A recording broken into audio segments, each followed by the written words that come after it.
आप सुन रहे हैं जगत गुरु तत्वदर्शी संत रामपाल जी महाराज द्वारा लिखित पुस्तक जीने की राह का पेज नंबर 67।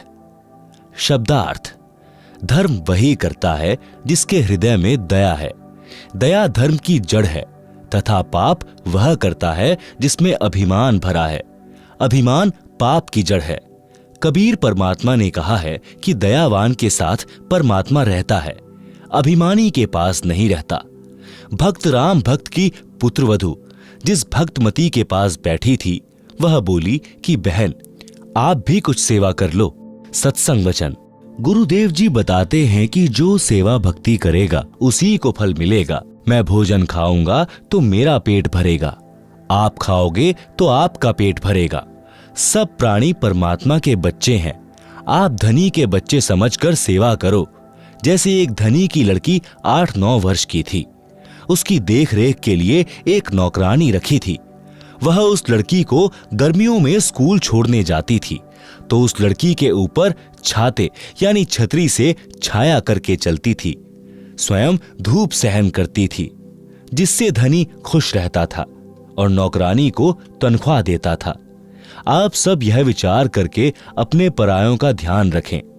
सास ससुर की सेवा, छोटे बड़े की सेवा, सबका सम्मान करना आप जी का परम कर्तव्य है। यदि आप अपने सास ससुर, माता पिता या अन्य आश्रितों की सेवा करोगे तो परमात्मा आपकी सेवा का प्रबंध करेगा। आप अपने छोटे बड़े बच्चों को भी सत्संग में साथ लाया करो। बच्चों में भी छोटे बड़ों की सेवा करने, अच्छा व्यवहार करने के संस्कार पड़ेंगे। वे बच्चे बड़े होकर आपकी यानी जब आप वृद्ध हो जाओगे तब भी सेवा ऐसे ही करेंगे जैसे बेटी एक बाप माँ को छोड़कर नए माता यानी सास पिता यानी ससुर के पास आती है।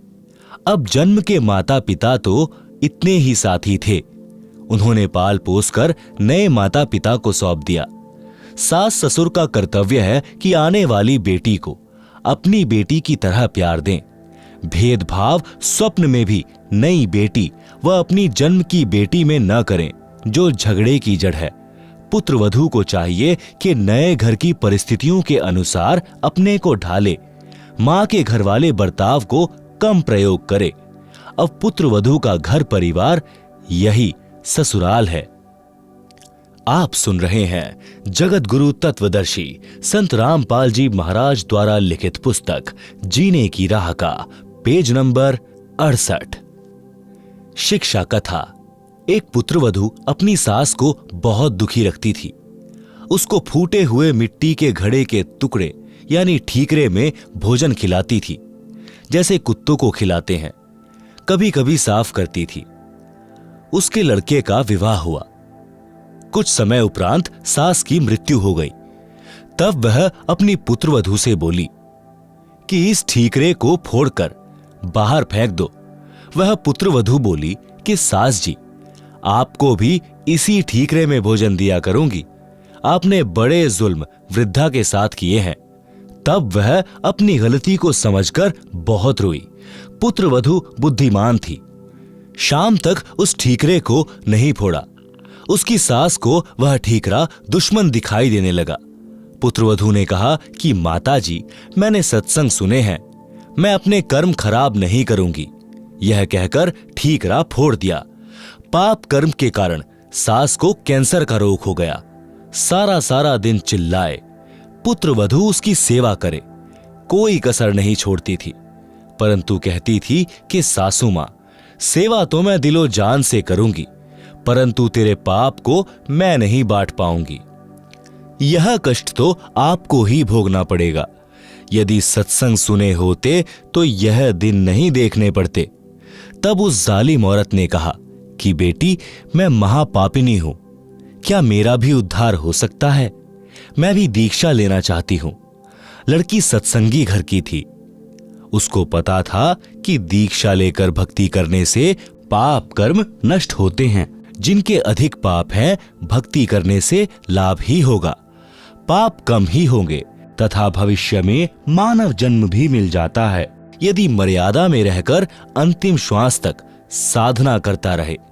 सत्संग में गुरुदेव जी उदाहरण देकर समझाते हैं कि जैसे किसी का वस्त्र कम मैला है तो थोड़े प्रयास से ही निर्मल हो जाता है, यदि अधिक मैला है तो 2-3 बार साबुन पानी से धोने से निर्मल हो जाता है।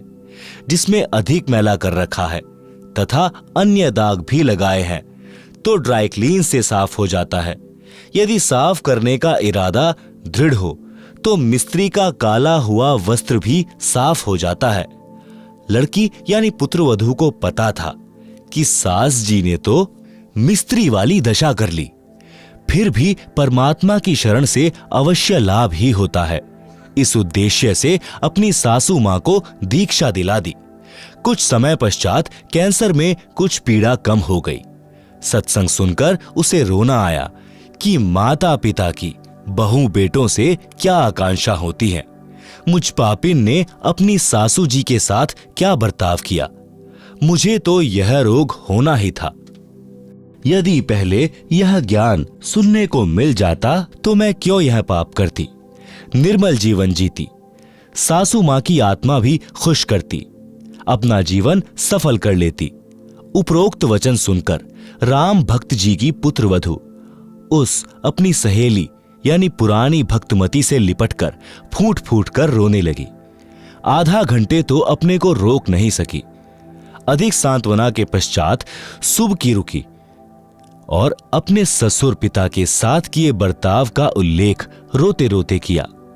अपने ससुर जी की इंसानियत भी बताई कि कभी अपने बेटे से भी नहीं बताया कि तेरी बहू मेरे साथ ऐसा बुरा बर्ताव कर रही है।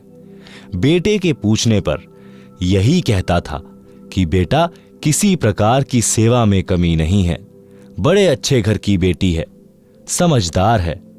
हमारा सौभाग्य है कि यह अपने घर आ गई। हमारा तो इस बेटी ने घर बसा दिया है।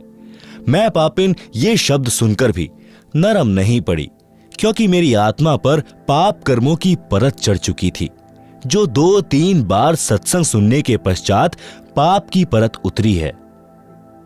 आत्मा में अच्छे संस्कार उठने लगे हैं। 3 दिन सत्संग सुनकर भक्त राम भक्त पोता पोती तथा पुत्रवधू के साथ घर पर आ गया। बच्चों ने भी वहां छोटे बच्चों को खाना खिलाने पानी पिलाने की सेवा करते अन्य पुराने सत्संगी बच्चों को देखा तो वे भी सेवा करने लगे। घर पर आकर अपने दादाजी के लिए पानी की बाल्टी भरकर दोनों भाई बहन लटका लाए और बोले, दादाजी स्नान कर लो। राम भक्त जी ने कहा कि बच्चों तुम्हारे पेट में दर्द हो जाएगा, इतना भार मत उठाओ, मैं अपने आप ले आऊंगा। बच्चे बोले कि दादाजी सत्संग में गुरुजी ने बताया था कि सेवा करने से लाभ ही लाभ मिलता है, कोई कष्ट नहीं होता। हम रोटी खाएंगे तो हमारा पेट भरेगा, हम सेवा करेंगे तो हमें पुण्य मिलेगा। यदि रोग भी हो तो भक्ति और सेवा से समाप्त हो जाता है।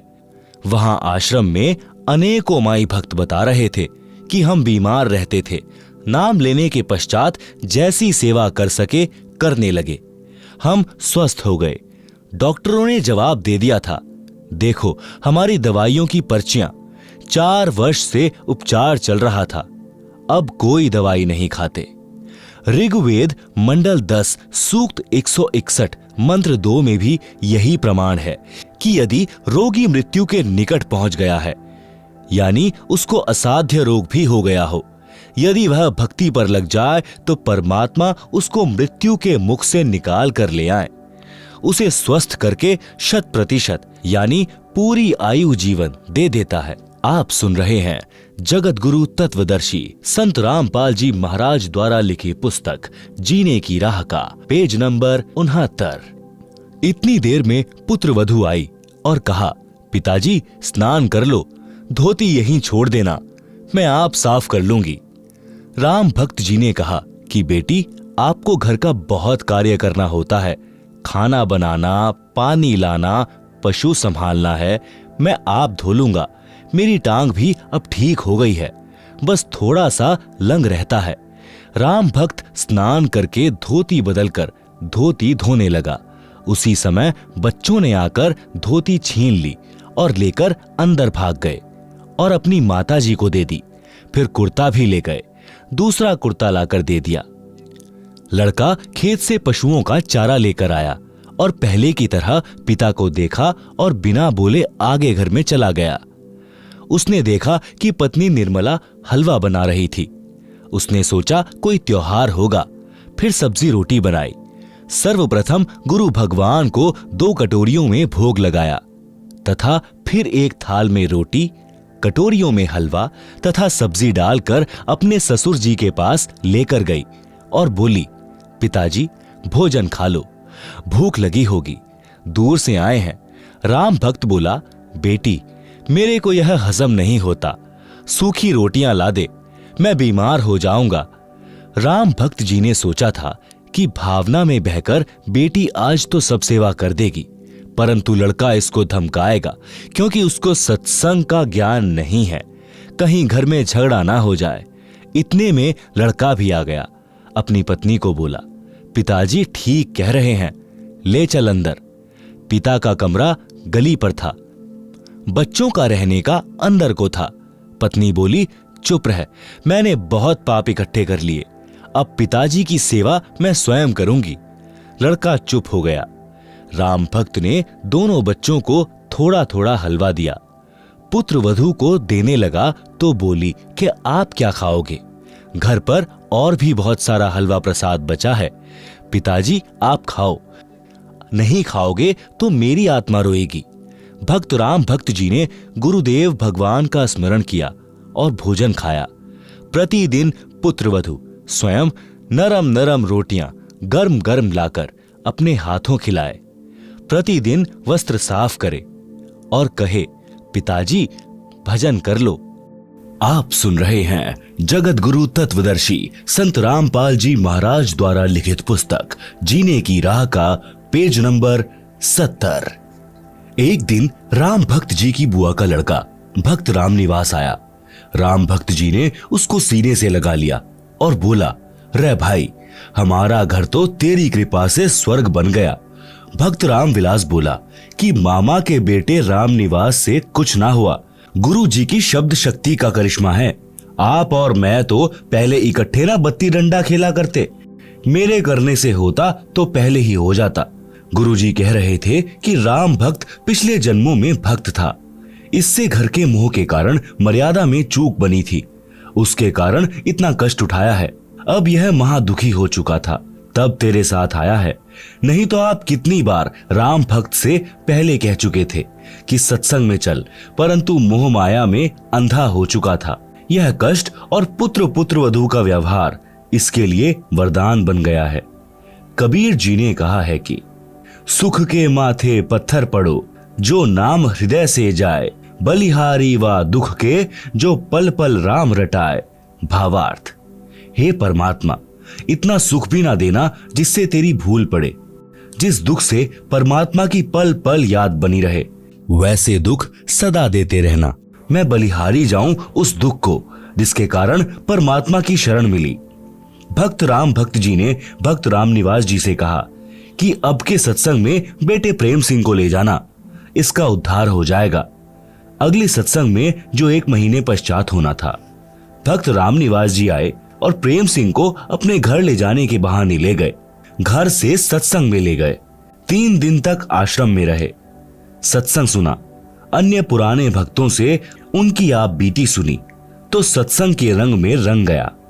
भक्त राम भक्त जी का परिवार एकदम बदल गया, भक्ति सेवा करके कल्याण को प्राप्त हुआ। आप सुन रहे हैं जगत गुरु तत्वदर्शी संत रामपाल जी महाराज द्वारा लिखित पुस्तक जीने की राह का पेज नंबर 71। सत्संग से घर की कलह समाप्त होती है। एक माई अपनी पुत्र वधू पर बात बात पर क्रोध करती थी। छोटी छोटी गलतियों को बढ़ा चढ़ाकर अपने पुत्र से कहती, पुत्र अपनी पत्नी को धमकाता। इस प्रकार घर नरक बना हुआ था। पुत्र वधू अपनी सासू माँ से कभी कभी कहती थी कि आप सत्संग जाया करो, अपनी पड़ोसन भी जाती है। सासू माँ बोली कि सत्संग में तो आई गई, यानी बदचलन स्त्रियां जाती हैं जिनका संसार में सम्मान नहीं होता, जो अच्छे कुल की नहीं है। हम खानदानी हैं, हमारा क्या काम सत्संग में। ऐसे पुत्रवधू ने कई बार कोशिश की, परंतु माई मानने को तैयार नहीं होती। एक दिन गांव की स्त्री किसी कार्यवश उनके घर आई तो सास अपनी पुत्रवधू को गालियां दे रही थी, धमका रही थी कि आने दे तेरे खसम को, आज तेरी खाल उतरवाऊंगी। बात क्या थी कि गिलास में चाय रखी थी, जो सास के लिए डालकर पुत्रवधू बच्चे को लेने अंदर चली गई थी, जो सोया था, जागने पर रो रहा था।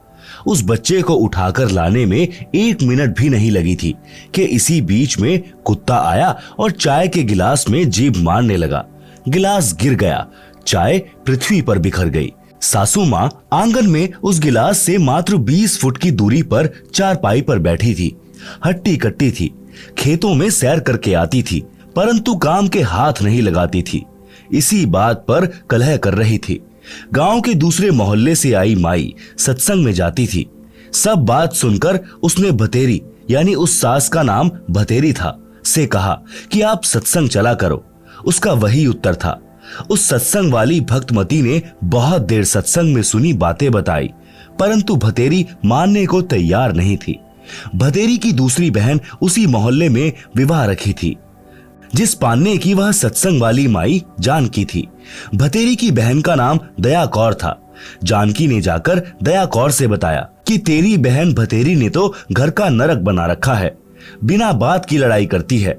मैं कल किसी कामवश गई थी, एक चाय का गिलास कुत्ते ने गिरा दिया, उसी का महाभारत बना रखा था। दया कौर भी जानकी के कहने से सत्संग सुनने गई थी और दीक्षा ले ली थी। जानकी ने कहा कि उसको जैसे तैसे एक बार सत्संग में ले चल। जब तक संतों के विचार सुनने को नहीं मिलते तो व्यक्ति व्यर्थ की टेंशन यानी चिंता स्वयं रखता है तथा घर के सदस्यों को भी चिंता में रखता है।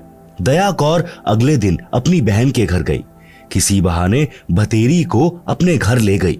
वहां से कोई अन्य औरतें सत्संग में जाने के लिए जानकी के घर के आगे खड़ी थी। वे दया कौर को सत्संग में चलने के लिए कहने उसके घर गई। वहां उसकी बहन भतेरी को देखकर उसे भी कह सुनकर साथ ले गई।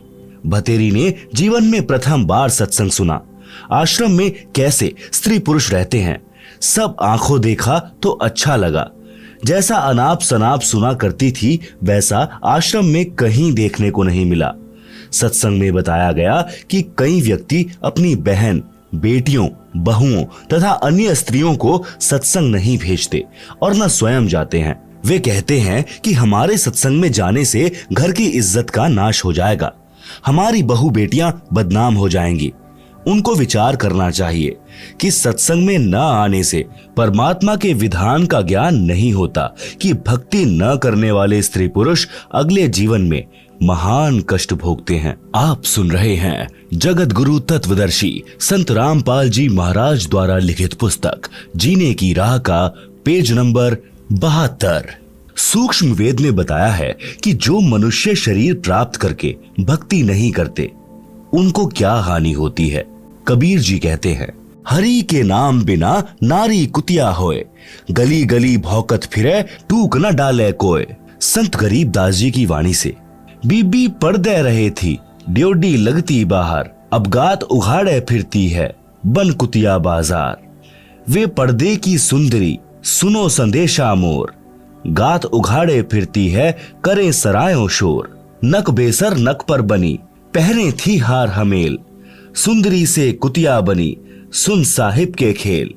भावार्थ, मनुष्य जीवन प्राप्त प्राणी यदि भक्ति नहीं करता है तो वह मृत्यु के उपरांत पशु पक्षियों आदि आदि की योनियां प्राप्त करता है।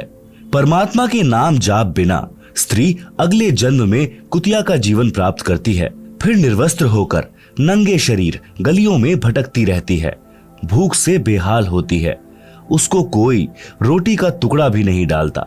जिस समय वह आत्मा स्त्री रूप में किसी राजा, राणा तथा उच्च अधिकारी की बीवी यानी पत्नी थी, वे उसके पूर्व जन्मों के पुण्य का फल था, जो कभी किसी जन्म में भक्ति धर्म आदि किया था, वह सर्व भक्ति तथा पुण्य स्त्री रूप में प्राप्त कर लिए। वह आत्मा उच्च घरानों की बहू बेटियां थी, तब पर्दों में रहती थी, काजू किशमिश डालकर हलवा तथा खीर खाती थी, उनका झूठा छोड़ा हुआ नौकरानियां खाती थी, उनको सत्संग में नहीं जाने दिया जाता था, क्योंकि वे उच्च घरानों की बहुएं तथा बेटियां थी। घर से बाहर जाने से बेइज्जती मानती थी। बड़े घरों की इज्जत इसी में मानी जाती थी कि बहू बेटियां का पर्दों में घर में रहना उचित है। इन कारणों से वह पुण्यात्मा सत्संग विचार न सुनने के कारण भक्ति से वंचित रह जाती थी। उस मानव शरीर में वह स्त्री गले में 9-9 लाख रुपए के हमेल हार पहनती थी, नाक में सोने की नाथ पहनती थी। उसी हार श्रृंगार में अपना जीवन धन्य मानती थी। भक्ति न करने से वे अब कुतिया का जीवन प्राप्त करके नंगे शरीर गलियों में एक एक टुकड़े के लिए तरस रही होती हैं। शहर में पहले सराय यानी धर्मशाला होती थी। यात्री रात्रि में उनमें रुकते थे, सुबह भोजन खाकर प्रस्थान करते थे। वह पर्दे में रहने वाली सुंदर स्त्री कुतिया बनकर धर्मशाला में रुके यात्री का डाला टुकड़ा खाने के लिए सराय यानी धर्मशाला में भौंकती हैं।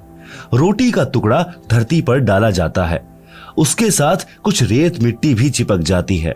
वह सुंदरी जो काजू किशमिश युक्त हलवा खीर खाती थी, भक्ति नहीं करती थी, उस रेत मिट्टी युक्त टुकड़े को खा रही है। यदि मनुष्य शरीर रहते रहते पूरे संत से नाम लेकर भक्ति कर लेती तो ये दिन नहीं देखने पड़ते। आप सुन रहे हैं जगत गुरु तत्वदर्शी संत रामपाल जी महाराज द्वारा लिखित पुस्तक जीने की राह का पेज नंबर 73। पुहलोबाई की नसीहत। एक राजा ने पुहलोबाई के ज्ञान विचार सुने, बहुत प्रभावित हुआ। उस राजा की 3 रानियां थी। राजा ने अपनी रानियों को पुहलोबाई के विषय में बताया। राजा ने कई बार पुहलोबाई भक्तिन की अपनी रानियों के सामने प्रशंसा की। अपने पति के मुख से अन्य स्त्री की प्रशंसा सुनकर रानियों को अच्छा नहीं लगा, परंतु कुछ बोल नहीं सकी। उन्होंने भक्तमती पुहलोबाई को देखने की इच्छा व्यक्त की। राजा ने पुहलोबाई को अपने घर पर सत्संग करने के लिए कहा, तो पुहलोबाई ने सत्संग की तिथि तथा समय राजा को बता दिया। सत्संग के दिन रानियों ने अति सुंदर तथा कीमती वस्त्र पहने तथा सब आभूषण पहने। अपनी सुंदरता दिखाने के लिए कोई कसर नहीं छोड़ी। रानियों ने सोचा था कि पुहलो बहुत सुंदर होगी। भक्तमती पुहलो राजा के घर आई। उसने खद्दर का मैला सा वस्त्र धारण कर रखा था, हाथ में माला थी, चेहरे का रंग भी साफ नहीं था। भक्तमती पुहलो को देखकर तीनों रानियां खिलखिलाकर हंसने लगी और बोली कि यह है वह पुहलो, हमने तो सोचा था कि बहुत सुंदर होगी। उनकी बात सुनकर भक्तमती पुहलोबाई ने कहा, वस्त्र आभूषण तन की शोभा, यह तन काचो भांडो, भक्ति बिना बनोगी कुतिया, राम भजो ना रांडो। भावार्थ, सुंदर वस्त्र तथा आभूषण शरीर की शोभा बढ़ाते हैं। यह शरीर नाशवान है, जैसे कच्चा घड़ा होता है। यह शरीर क्षणभंगुर है, न जाने किस कारण से, किस आयु में और कब नष्ट हो जाए। यदि भक्ति नहीं की तो अगले जन्म में कुतिया का जन्म पाओगी, फिर निर्वस्त्र भटकती फिरोगी। इसलिए कहा है रांडो, अर्थात स्त्रियों भक्ति करो। रांड शब्द विधवा के लिए प्रयोग होता है, परंतु सामान्य रीति में स्त्रियां अपनी प्रिय सखियों को प्यार से संबोधित करने में प्यारी गाली के साथ प्रयोग किया करती। अब शिक्षित होने पर यह शब्द प्रयोग नहीं होता। भक्तमती पुहलोबाई ने सत्संग सुनाया। कबीर परमेश्वर जी की साखियां सुनाई। कबीर, हरि के नाम बिना नारी कुतिया होए, गली गली भौंकत फिरे, टूक न डाले कोय।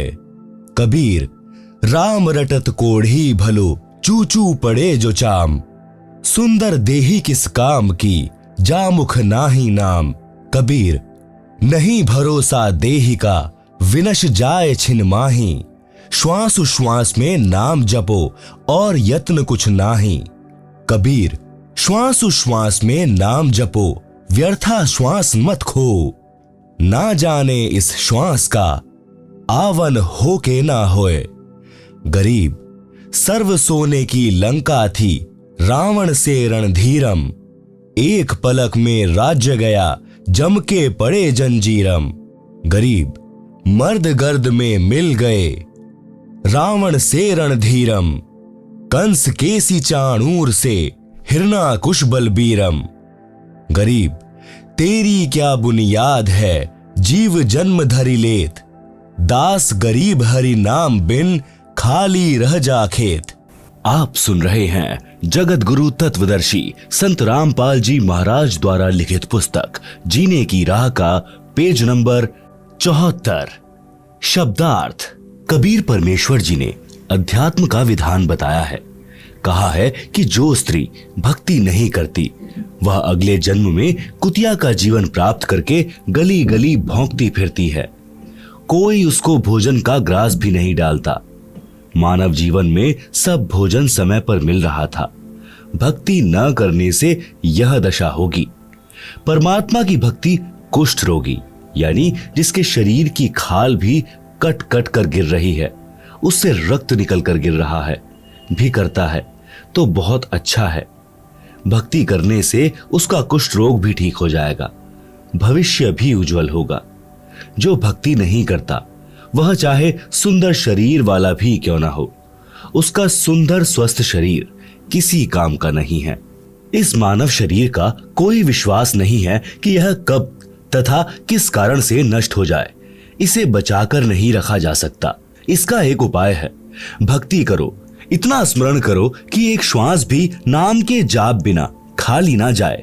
श्वास छोड़ते समय तथा लेते समय प्रत्येक श्वास में नाम जपो। श्वास को नाम के जाप बिना व्यर्थ न हो। इस श्वास को ज्ञान नहीं है, यह अंदर गया है तो बाहर आएगा कि नहीं आएगा। इसलिए गफलत ना करके भक्ति में लग जाओ। यदि आपके पास धन है और सुविधाएं भी हैं, इनके कारण भक्ति करना न भूलना। श्रीलंका के राजा रावण के पास अत्यधिक धन था। उसने स्वर्ण के मकान बना रखे थे और स्वयं भी योद्धा था। परंतु श्री रामचंद्र के साथ युद्ध हुआ, मारा भी गया और स्वर्ण भी लूट लिया गया, राज्य भी गया।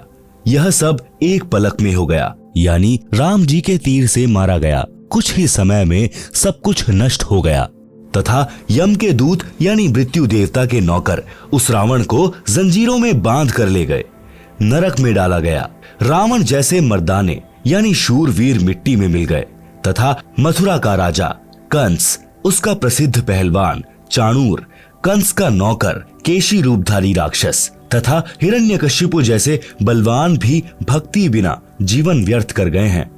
हे सामान्य प्राणी, तेरी क्या बुनियाद है, यानी तू किस आधार से बचेगा। तू कर्मों के अनुसार भिन्न भिन्न जीवों के शरीर धारण कर लेता है। संत गरीब दास जी ने परमेश्वर कबीर जी के बताए ज्ञान से कहा है कि भक्ति न करने से तेरे को ऐसी हानि होगी जैसे किसान खेत में बीज न बोने से भूखा मरता है, उसे कोई लाभ नहीं होता। भक्तिन पुहलों ने इस संसार की वास्तविकता बताई तथा भक्ति बिना होने वाले कष्ट बताए। छोटे से राज्य के टुकड़े को प्राप्त करके आप इतना गर्व कर रहे हो, यह व्यर्थ है। लंका के राजा रावण ने सोने के मकान बना रखे थे।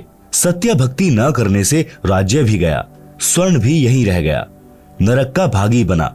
राजा रानियों ने उपदेश लेकर भक्ति की तथा जीवन धन्य बनाया।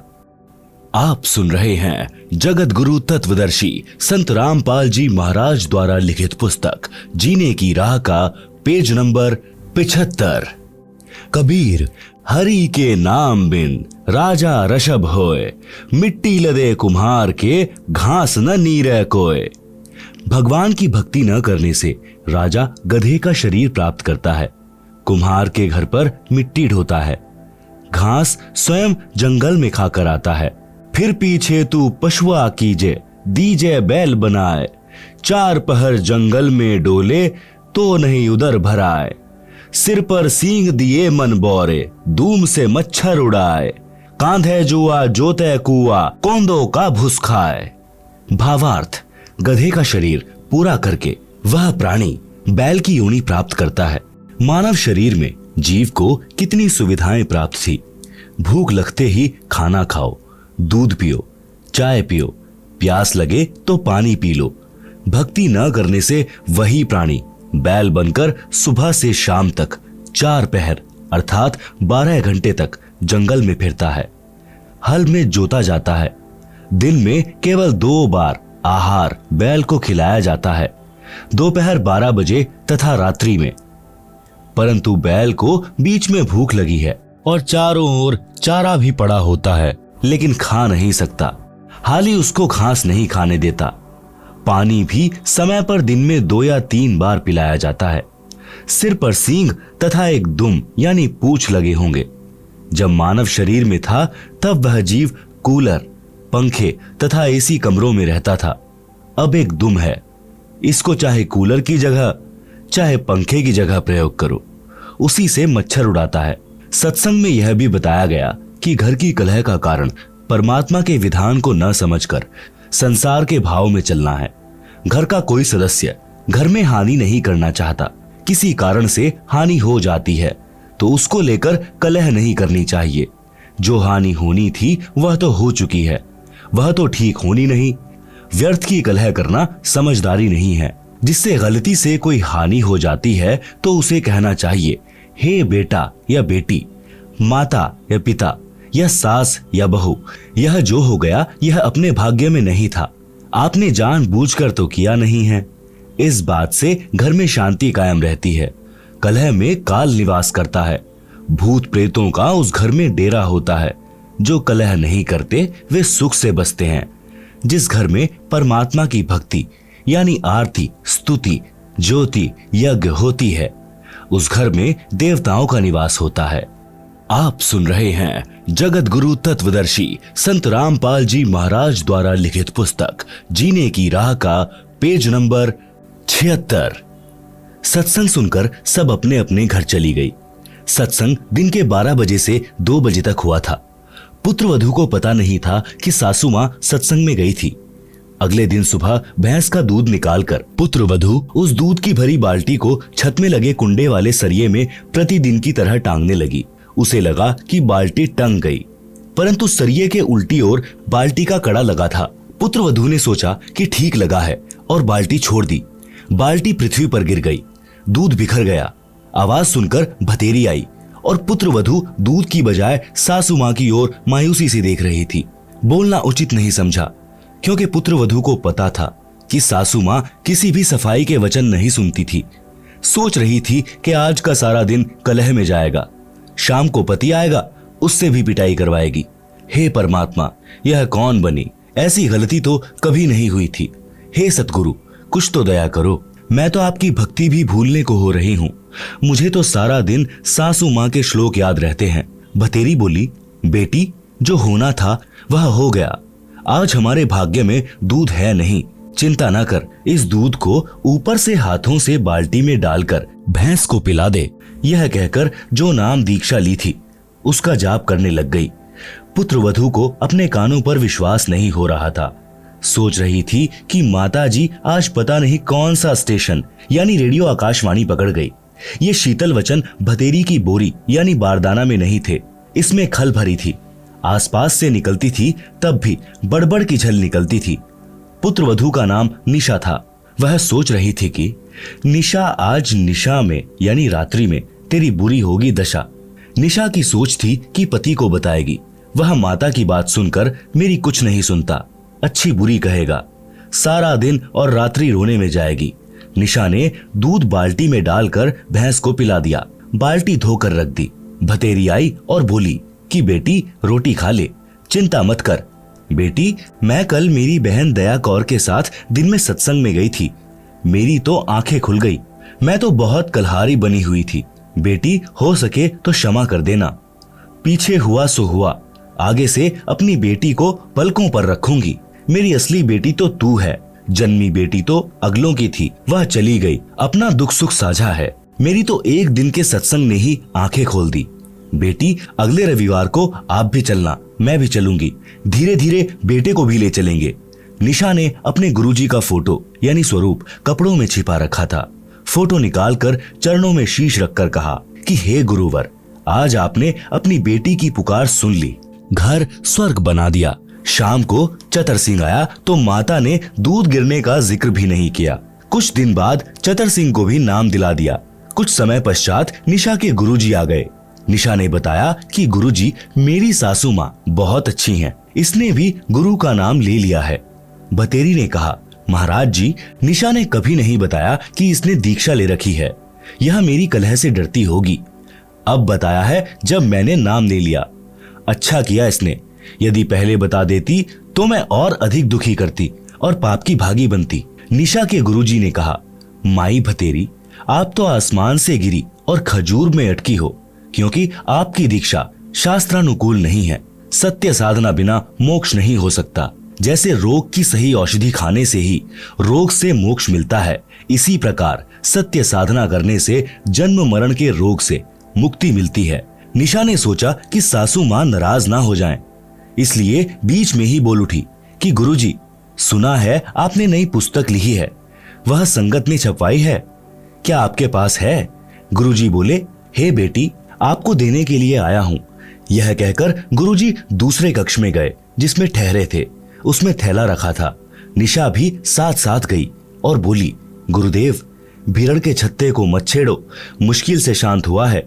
गुरुजी बोले, हे बेटी, अब तेरी सास जी की पूरी रुचि भक्ति में है, अब यह मानेगी।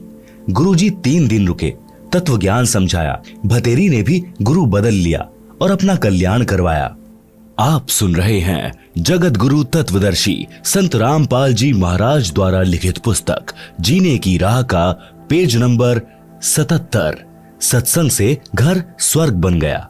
चारों ओर शांति हो गई। जहां गाली गलौज के सारा दिन गोले छूटते थे, अब उस घर में परमात्मा के ज्ञान की गंगा बहने लगी। भक्तमती निशा के गुरुजी परमेश्वर कबीर जी थे, जो अन्य वेश में सत्य भक्ति प्रचार करने के लिए घूमते फिरते थे। उन्होंने बताया कि किस प्रभु की भक्ति करनी चाहिए। पढ़ें इसी पुस्तक के पृष्ठ 226 पर। निष्कर्ष, परमेश्वर कबीर जी ने बताया है कि मन नेकी कर ले, 2 दिन का मेहमान, मात पिता तेरा कुटुंब कबीला, कोई दिन कारल मिलका मेला, अंत समय उठ चले अकेला, तजमाया मंडान, कहां से आया कहां जाएगा, तन छूटे तब कहां समाएगा, आखिर तुझको कौन कहेगा, गुरु बिन आत्मज्ञान, कौन तुम्हारा सच्चा साई, झूठी है ये सकल सगाई, चलने से पहले सोच रे भाई, कहां करेगा विश्राम, रहट मालपन घट ज्यों भरीता, आवत जात भरे करे रीता, जुगन जुगन तू मरता जीता, करवा ले रे कल्याण, लख 84 की सहत्रासा, ऊंच नीच घर लेता बासा, कह कबीर सब मिटाऊं रासा, कर मेरी पहचान। आप सुन रहे हैं जगत गुरु तत्वदर्शी संत रामपाल जी महाराज द्वारा लिखित पुस्तक जीने की राह का पेज नंबर 78। भावार्थ, परमेश्वर कबीर जी ने अपने मन को संबोधित करके हम प्राणियों को सतर्क किया है कि इस संसार में 2 दिन का यानी थोड़े समय का मेहमान है। इस थोड़े से मानव जीवन में आत्मज्ञान के अभाव से अनेकों पाप इकट्ठे करके अनमोल मानव जीवन नष्ट कर जाता है। धन कमाने की विधि तो संसार के व्यक्ति बता सकते हैं, परंतु गुरुदेव जी के बिना आत्मज्ञान यानी जीव कहां से आया? मनुष्य जीव का मूल उद्देश्य क्या है? सद्गुरु धारण किए बिना यानी दीक्षा लिए बिना जीव का मानव जन्म नष्ट हो जाता है। यह बात गुरु जी के बिना कोई नहीं बताएगा। चाहे पृथ्वी का राजा भी बन जा, परंतु भविष्य में पशु जन्म मिलेगा। जन्म मरण का चक्र गुरु जी के ज्ञान व दीक्षा मंत्र यानी नाम बिना समाप्त नहीं हो सकता। जब तक जन्म मरण का चक्र समाप्त नहीं होता तो बताया है कि यह जीवन हर हट का कुआं लोई, या गल बंधा है सब कोई, कीड़ी कुंजर और अवतारा, हर हट डोर बंधे कई बारा। भावार्थ, जैसे रहट के कुएं में लोहे की चक्री लगी होती है, उसके ऊपर बाल्टियों की चैन वेल्ड की जाती है, उसको रहट कहा जाता था। पहले बैल या ऊंट से चलाते थे, जैसे कोल्हू बैल ऊंट से चलाते हैं, पहले अधिक चलाते थे। रहट की बाल्टियां नीचे कुएं से पानी भरकर लाती हैं, ऊपर खाली हो जाती हैं। यह चक्र सदा चलता रहता है। इसी प्रकार पृथ्वी रूपी कुएं से पाप तथा पुण्यों की बाल्टी भरी, ऊपर स्वर्ग नरक में खाली की। इस प्रकार जन्म मरण के चक्र में जीव सदा रहता है। ऊपर के शब्द में यही समझाया है कि संसार में परिवार धन सब त्याग कर एक दिन अकेला चला जाएगा, फिर कहीं अन्य स्थान पर जन्म लेकर यही क्रिया करके चला जाएगा।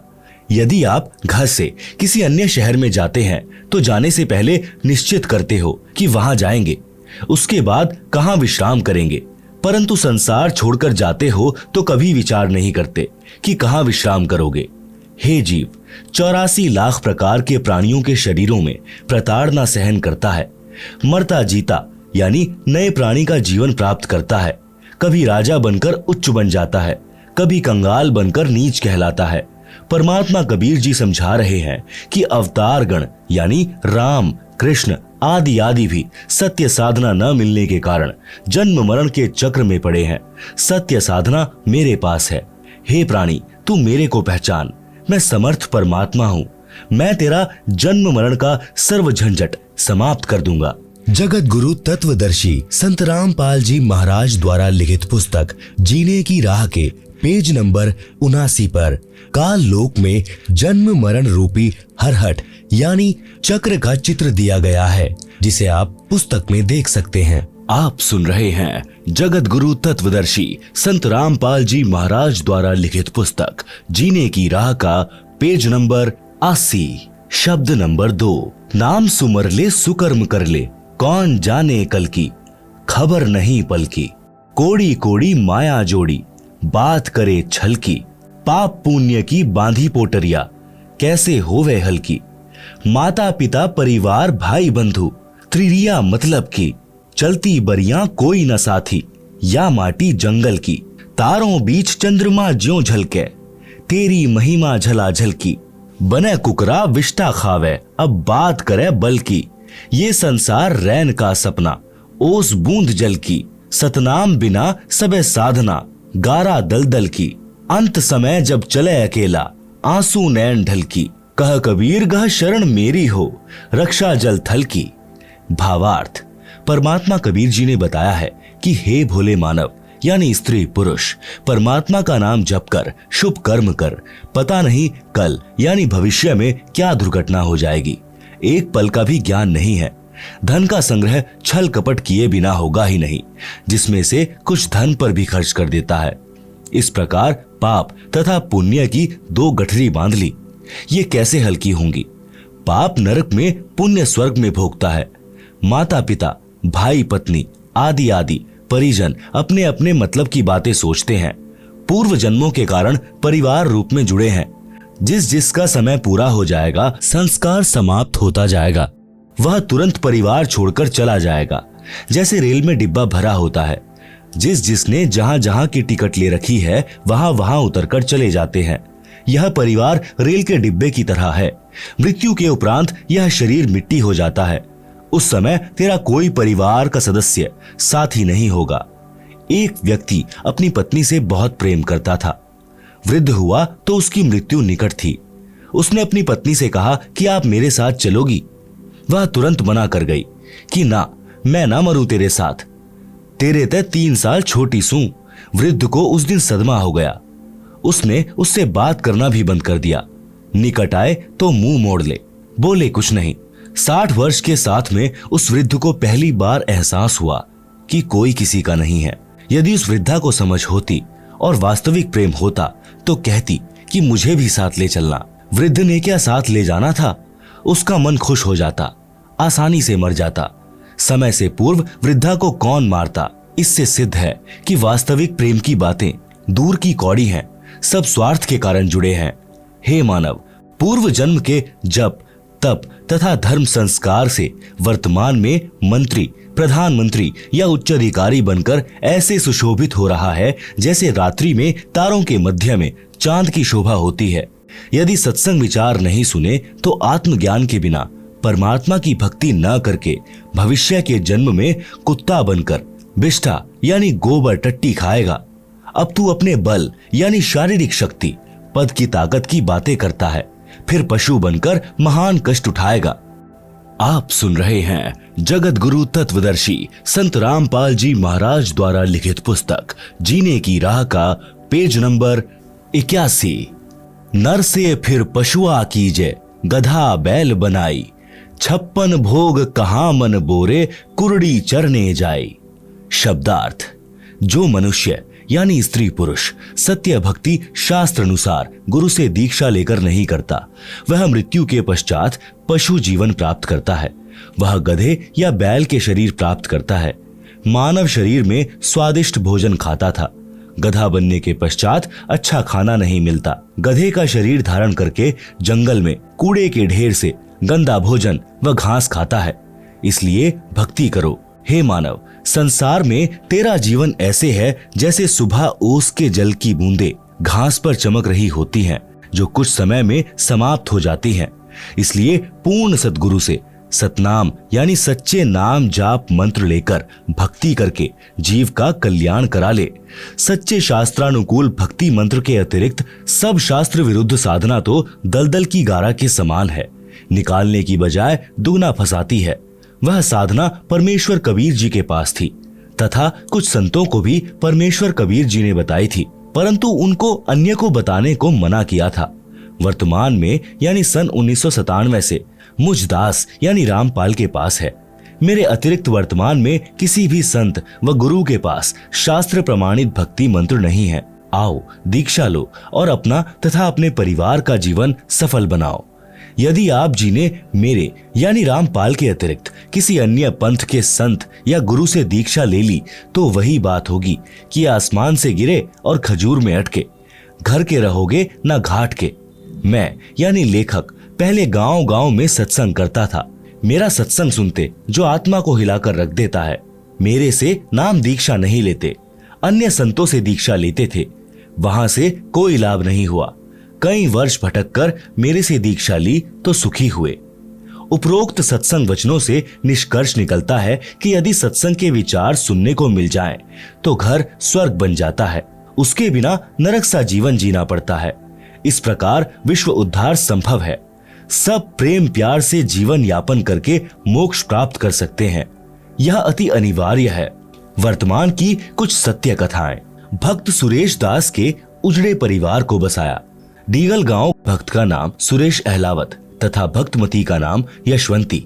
डीगल गांव गवाह है कि भक्त सुरेश शराब, सुल्फा, तंबाकू का घड़ा आदि था। घर की थौर बटोर कर रखा था। बहन यशवंती यानी सुरेश की पत्नी असाध्य रोग से पीड़ित थी। 2 लड़के छोटी आयु के थे जो पिता को घर पर आते देख छुप जाते थे। घर में झगड़ा रहता था। बहन यशवंती का एक भाई हरियाणा पुलिस में डीएसपी था, जो अब सेवानिवृत्त हो चुका है। नाम है भक्त राजेंद्र सिंह राठी, गांव भापड़ोदा। उसने अपनी बहन के उपचार में कोई कसर नहीं छोड़ी थी, परंतु व्यर्थ रही। आप सुन रहे हैं जगत गुरु तत्वदर्शी संत रामपाल जी महाराज द्वारा लिखित पुस्तक जीने की राह का पेज नंबर 82। मेरा एक भक्त जो हरियाणा पुलिस में नौकरी कर रहा है, वह आर्य समाज के महान प्रचारक श्री जौहरी सिंह जी का बेटा है। गांव जसराना, जिला सोनीपत। इसके साथ मेरा छोटा भाई महेंद्र सिंह भी हरियाणा पुलिस में नौकरी करता था, जिसको सन 2016 में रिटायर होना था, परंतु परमार्थी मिशन के उद्देश्यों को समझकर सन 2005 में रिटायरमेंट लेकर मेरे साथ हाथ बटा रहा है। मेरा भाई एसपी रोहतक का ड्राइवर था।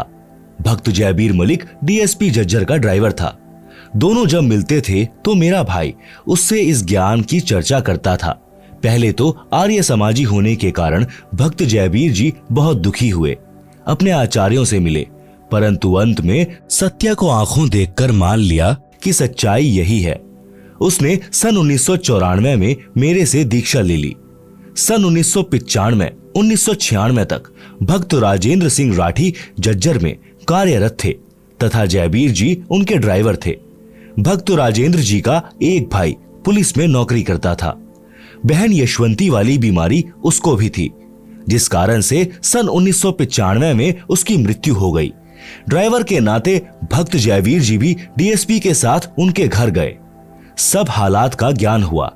वापिस आने पर एक दिन जयवीर जी ने डीएसपी साहब से निवेदन किया कि आप अपने परिवार को बचाना चाहते हो तो संत रामपाल जी से दीक्षा ले लो।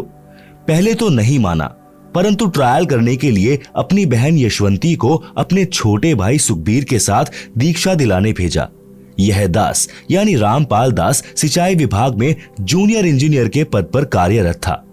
गुरुजी के आदेश से दीक्षा देने लगा तथा प्रचार करने लगा।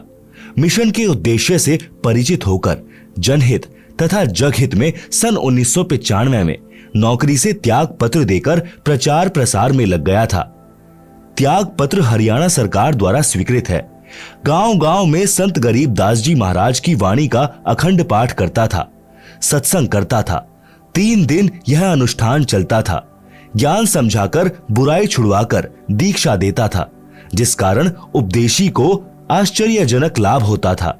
इसी क्रम में एक दिन सन 1996 में गांव पंजाब खोड़ यानी दिल्ली में भक्त जगदीश जी के घर पर पाठ चल रहा था। भक्त जगदीश भी प्रथम श्रेणी का शराबी, उत्पाती यानी शराब पीकर था तथा डीटीसी दिल्ली में नौकरी करता है। उसकी पत्नी की लाइलाज बीमारी भी मुझ दास से दीक्षा लेने के पश्चात ठीक हो गई थी।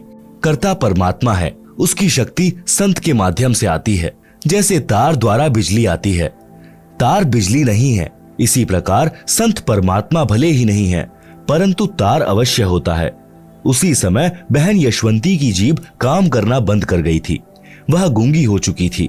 सुखबीर जी अपनी बहन को साथ लेकर शाम के समय भक्त जगदीश जी के घर आए। मेरे को सब समस्या बताई।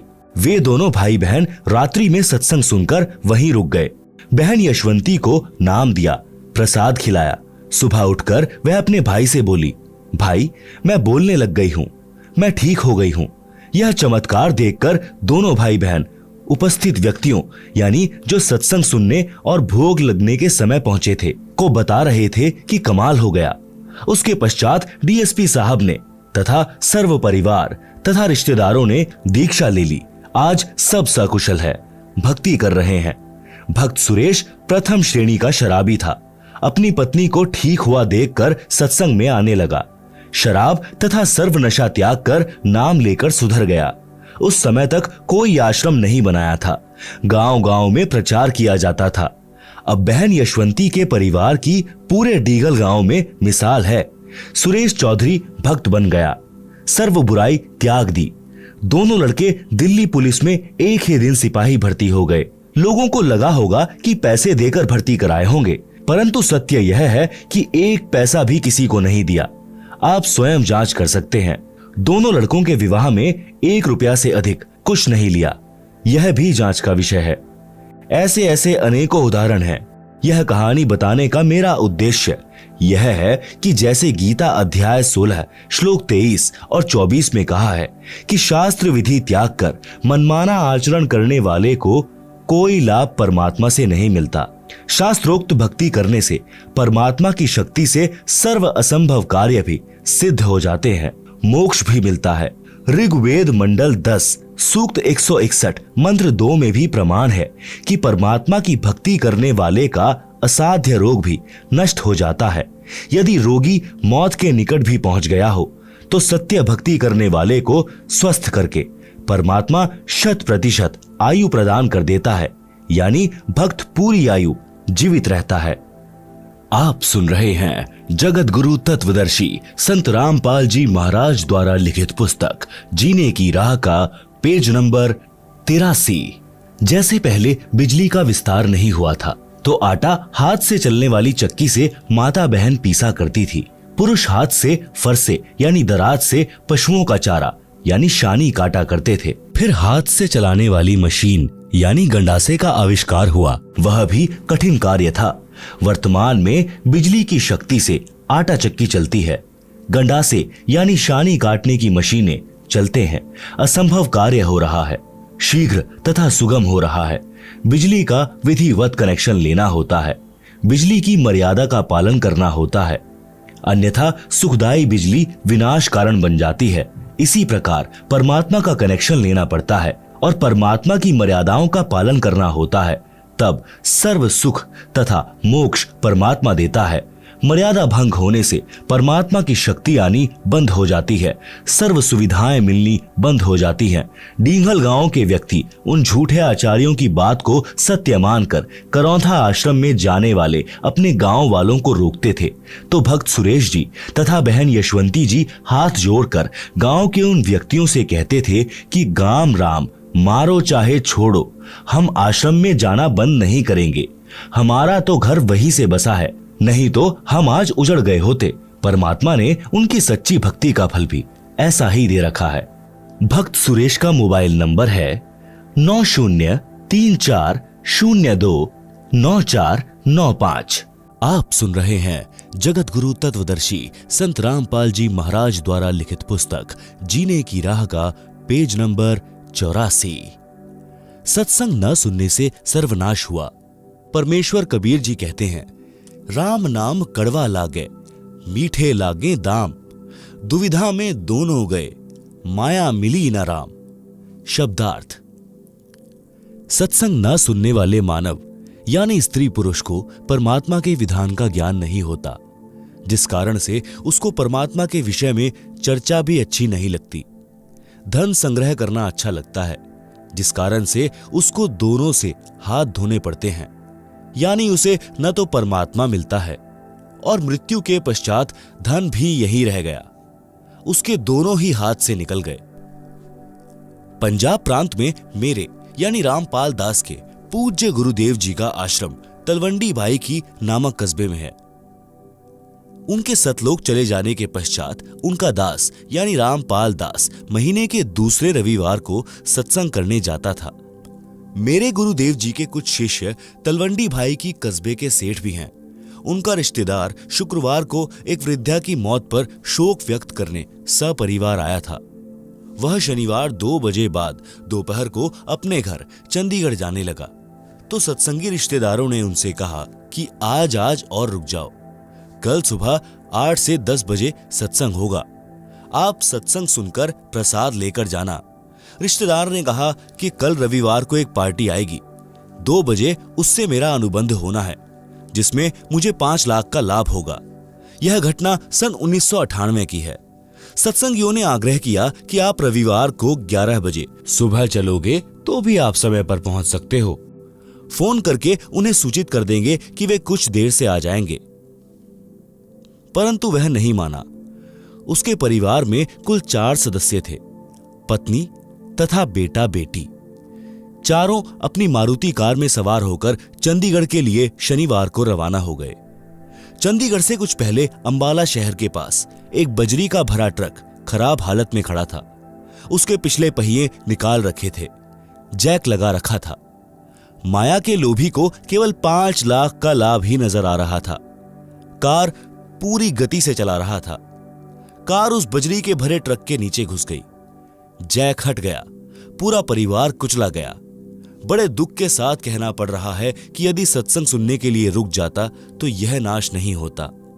माया के बिना तो काम चल जाता, परंतु काया के बिना नहीं चलता, क्योंकि शरीर है तो परमात्मा की भक्ति करके आत्म कल्याण कराया जा सकता है।